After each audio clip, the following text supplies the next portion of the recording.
Hello everyone, ভালোবাসার গল্প থেকে আমি সুনন্দা। কেমন আছো সবাই?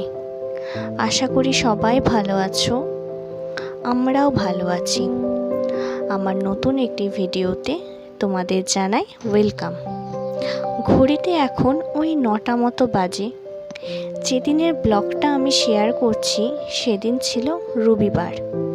রবিবার মানে ছুটির দিন, বরমশাইয়েরও ছুটি। তাই আগের দিন রাতেই ডিসাইড করেছিলাম কাল যখন ছুটি তাহলে সকাল সকাল মায়ের কাছে পুজো দিয়েই দিনটা শুরু করব। আর ঘটনার চক্রে সেদিন আমরা আমার বাপের বাড়ি ছিলাম। আমার বাপের বাড়ি যেহেতু মুর্শিদাবাদের বহরমপুরে, সেহেতু আমাদের বাড়ি থেকে বিষ্ণুপুর কালীবাড়ির দূরত্ব খুবই কম, ওই 5 মিনিট মতো লাগে টোটোতে। তাই আমার সাধ্য মতো মায়ের জন্য পুজোর ডালা সাজিয়ে বরমশাইয়ের সঙ্গে গিয়েছিলাম পুজো দিতে।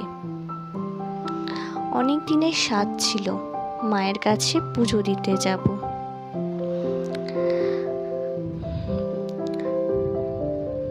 এই মন্দিরে অনেকটাই পুরনো, সাথে এই মা কালীও অনেক জাগ্রত। মায়ের কাছে মন থেকে যা চাওয়া যায় মা তাই আমাদের দেন। আমাদের বিয়ের পর একবারও এই মন্দিরে পুজো দিতে যাওয়া হয়নি। যখনই বাড়ি যাই তখনই মনটা টানে মায়ের কাছে দর্শনের জন্য।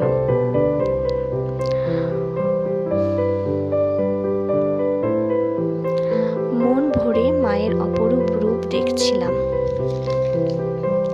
সাথে শান্তি করে পুজোও দিলাম।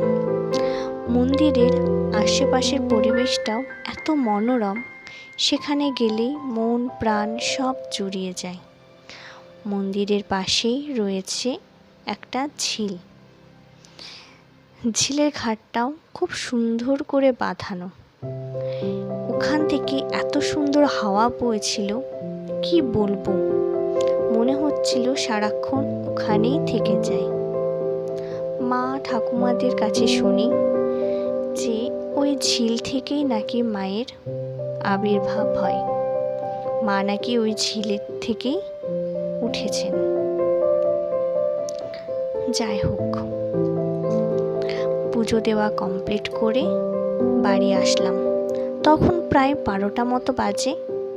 এসে দেখি মায়ের বেশিরভাগ রান্নাই কমপ্লিট।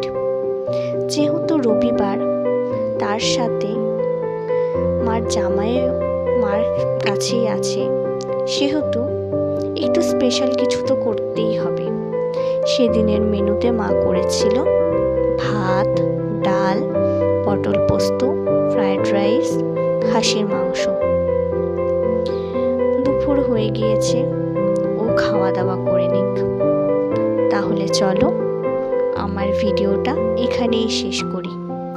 সবাই ভালো থেকো, সুস্থ থেকো, সাবধানে থেকো। ভিডিওটা যদি ভালো লেগে থাকে তাহলে একটা লাইক করো, কমেন্ট করো, সাবস্ক্রাইব করে পাশে থেকো। দেখা হবে অন্য কোনো একদিন নতুন একটি ভিডিওর সাথে। ততক্ষণের জন্য টাটা।